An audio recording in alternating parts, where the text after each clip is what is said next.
En Chantada hai moitos músicos, do presente e do futuro.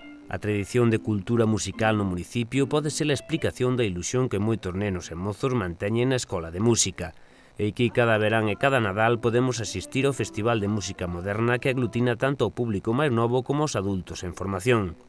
Dende o piano ata os combos de instrumentos modernos e as voces das clases de canto estiveron presentes o xoves no auditorio. Moito rock e pop, pero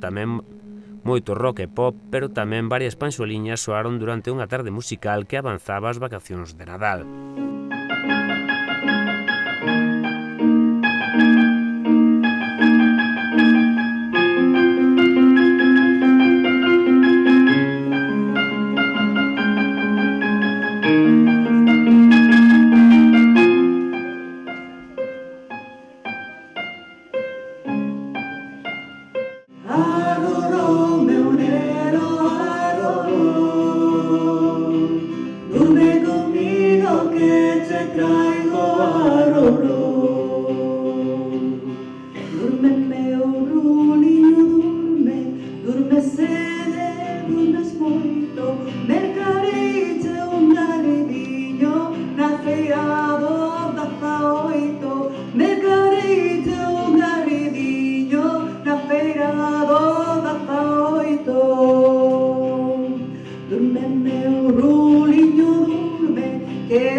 Take my hand.